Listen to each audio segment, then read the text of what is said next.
Assalamualaikum warahmatullahi wabarakatuh. Selamat pagi.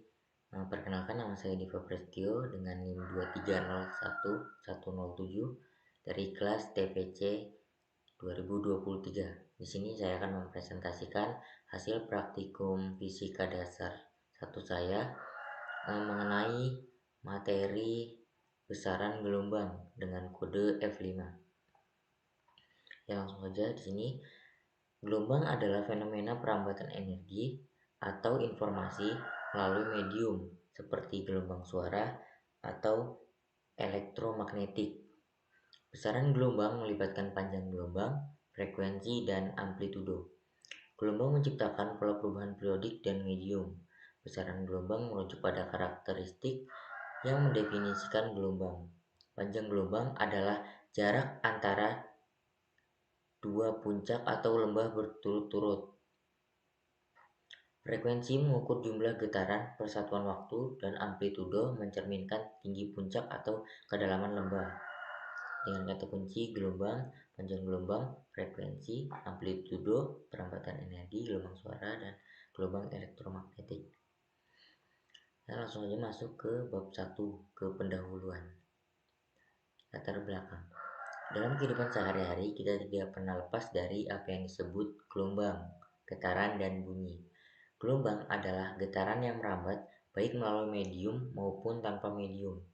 Bayangkan jika kehidupan ini tidak ada gelombang, maka kita tidak pernah menemui apa yang disebut dengan suara, cahaya, gelombang radio, dan lain-lainnya. Selain itu, hidup akan sepi tanpa suara. Demikian pula, ketika kita mandi di air laut, kita akan merasa terhempas ketika diterpa gelombang laut. Hal ini terjadi karena setiap gelombang selalu membawa energi dari suatu tempat ke tempat yang lain. Ketika mandi di laut, tubuh kita terhempas ketika diterpa gelombang laut karena terdapat energi pada gelombang laut. Energi yang terdapat pada gelombang laut bisa bersumber dari angin dan lain-lainnya. Tujuan dari praktikum besaran gelombang ini yaitu yang pertama, memahami konsep dasar perambatan gelombang. Yang kedua, mengenal dan memahami besaran-besaran gelombang. Yang ketiga, menganalisis besaran-besaran gelombang. Lanjut ke permasalahannya. Jadi, sini permasalahannya, bagaimana cara kita memahami konsep dasar perambatan gelombang. Yang kedua, bagaimana mengenal dan memahami besaran-besaran gelombang. Yang ketiga, bagaimana menganalisis besaran-besaran gelombang. Lanjut ke dasar teori. Jadi gelombang adalah energi yang merambat dari satu titik ke titik lainnya berdasarkan arah getar dan arah rambatnya.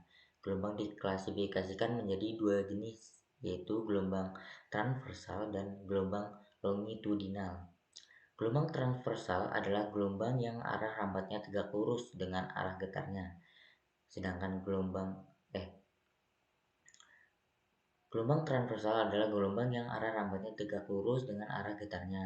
Gelombang transversal terdiri dari bukit dan lembah. Sedangkan gelombang longitudinal adalah gelombang yang arah rambatnya searah dengan arah getarnya.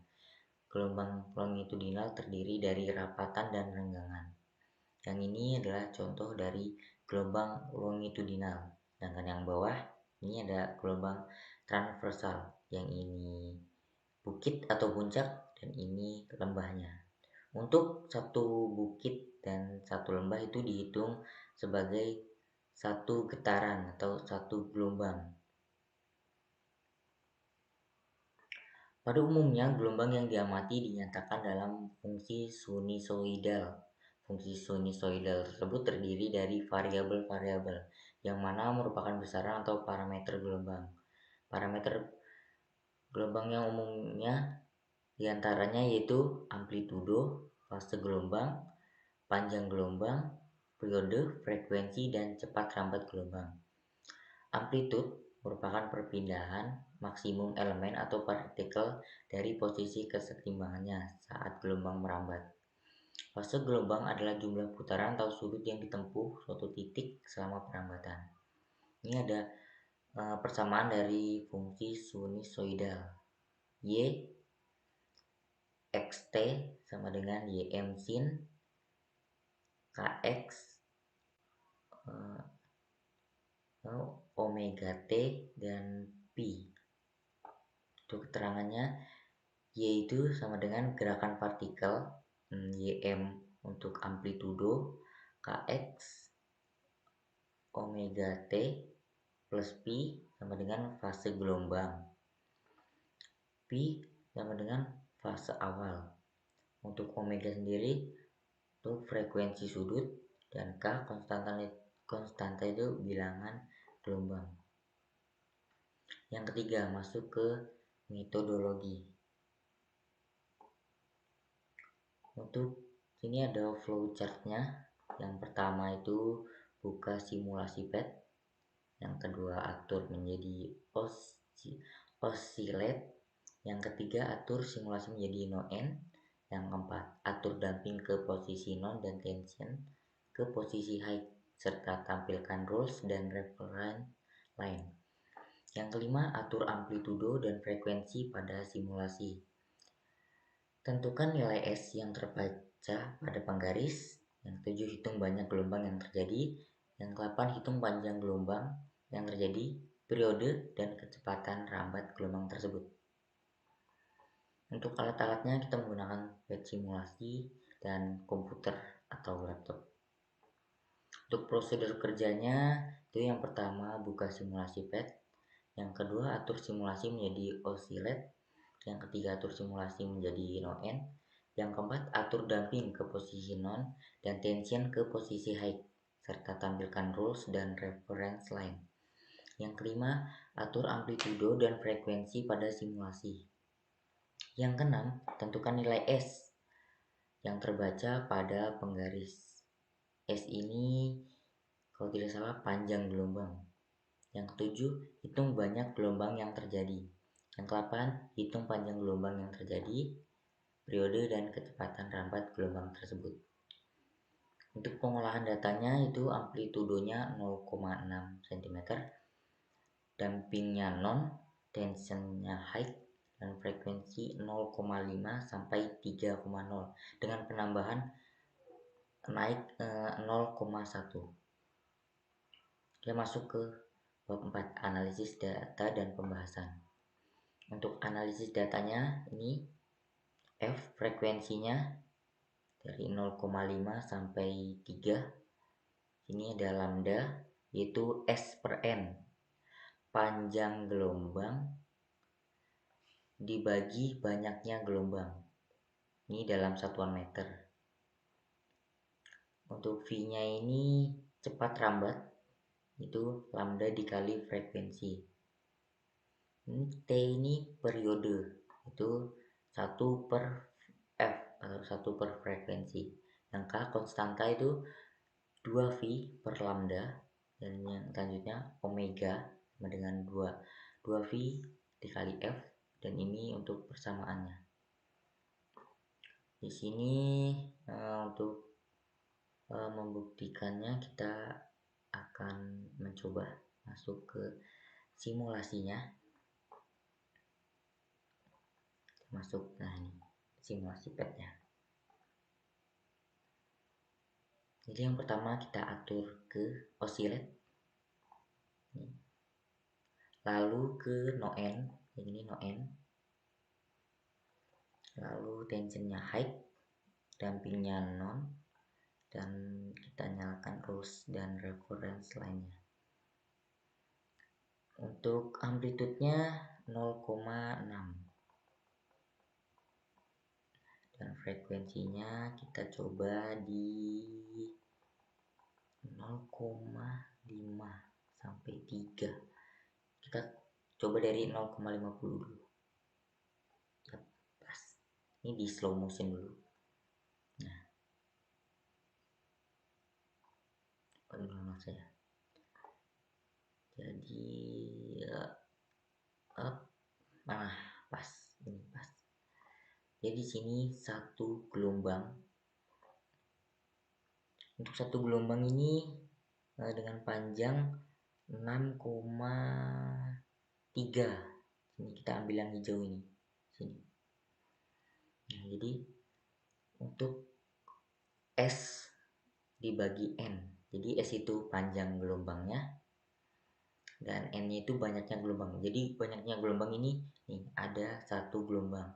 Jadi satu gelombang itu untuk satu gelombang atau satu bukit atau satu puncak itu dihitung 0,5. Jadi kalau satu puncak dan satu lembah itu dihitungnya satu gelombang. Jadi kalau satu puncak saja itu 0,5.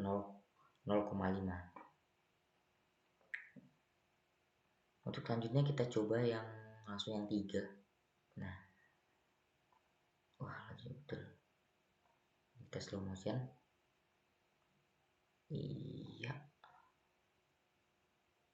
ini kelewatan. Up, up. Nah, kita sesuaikan. Nah, ini untuk satu puncak, satu, dua, tiga. Ini satu puncak, satu lembah, ini satu gelombang, dua gelombang, dan tiga gelombang. Jadi tiga gelombang dibagi tiga gelombang. Oh, ini untuk panjangnya di sini 6,3 sama ya. 6,3 dibagi 3 gelombang. Kita lihat untuk tadi analisis datanya apakah benar. Ini untuk 0,5 tadi kita dapat mana tadi? S per N. Oh, ini karena sudah dibagi, ini hasilnya. Ini tadinya 12,4 cm, tapi karena diubah jadi meter, jadi dibagi 100, jadinya 0,124. Ya, begitu kira-kira. Ini untuk grafiknya antara hubungan V dan F, cepat rambat dan frekuensi. Ini untuk cepat rambat dan periode. Yang ini untuk hubungan lambda dan frekuensi. Untuk hubungan lambda itu panjang gelombang dan frekuensi. Ini panjang gelombang dan periode. Untuk pembahasannya, setelah proses praktikum didapatkan tabel yang berisi panjang gelombang, cepat rambat gelombang, periode gelombang, konstanta, omega, dan persamaan gelombang dengan menggunakan frekuensi 0,5 sampai 3,0 dengan penambahan 0,1 dan amplitudo 0,6 dengan mendapatkan 26 hasil percobaan yang berbeda-beda. Dari 26 data tersebut akan dibuat grafik agar dapat menganalisis beberapa hubungan antara besaran-besaran gelombang tersebut. Untuk pembahasannya, grafik 1 itu mencari perbandingan antara cepat rambat V dengan frekuensi F, dan dari grafik tersebut dapatkan bahwa hubungan antara cepat rambat gelombang dengan frekuensi adalah berbanding lurus. Untuk grafik 2 mencari perbandingan antara cepat rambat gelombang dengan periode, dan dari grafik tersebut dapatkan bahwa hubungan antara cepat rambat gelombang dengan periode adalah berbanding lurus, sama ya, grafik 1 dan grafik 2. Untuk grafik 3 mencari perbandingan antara panjang gelombang dengan frekuensi, dan dari grafik tersebut didapatkan bahwa hubungan antara cepat rambat gelombang dan frekuensi adalah berbanding terbalik, di mana apabila semakin kecil panjang gelombangnya maka semakin besar frekuensinya. Untuk grafik 4 mencari perbandingan antara panjang gelombang dengan periode, dan dari grafik tersebut didapatkan bahwa hubungan antara cepat rambat gelombang dengan frekuensi adalah berbanding lurus, di mana saat nilai periode naik, nilai panjang gelombangnya pun ikut naik. Untuk bab 5-nya yang terakhir, kesimpulan dan saran. Untuk kesimpulannya yang di sini pertama, dari percobaan yang telah dilakukan pada PET simulasi menunjukkan bahwa gelombang merupakan energi yang merambat dari suatu tempat ke tempat lainnya. Yang kedua, amplitudo yang sama tetapi dengan frekuensi yang berbeda-beda maka akan menghasilkan panjang gelombang dan banyaknya gelombang yang berbeda-beda pula. Yang ketiga, cepat rambat gelombang berbanding lurus dengan frekuensi dan periode. Begitu pula dengan panjang gelombang dan periode. Sementara itu, panjang gelombang berbanding terbalik dengan frekuensi. Untuk sarannya, harus teliti pada saat melakukan pengambilan data dan perhitungan. Yang kedua, tidak terburu-buru pada saat pengambilan data pada PET simulasi. Yang ketiga, sebaiknya pahami dengan baik dan lakukan perhitungan secara berulang agar tidak terjadi kesalahan dalam menghitungnya. Ya, sekian dari saya, Dewa Prastio. Mohon maaf jika ada salah kata atau penjelasan yang kurang. Sekian dari saya. Wassalamualaikum warahmatullahi wabarakatuh. Selamat pagi.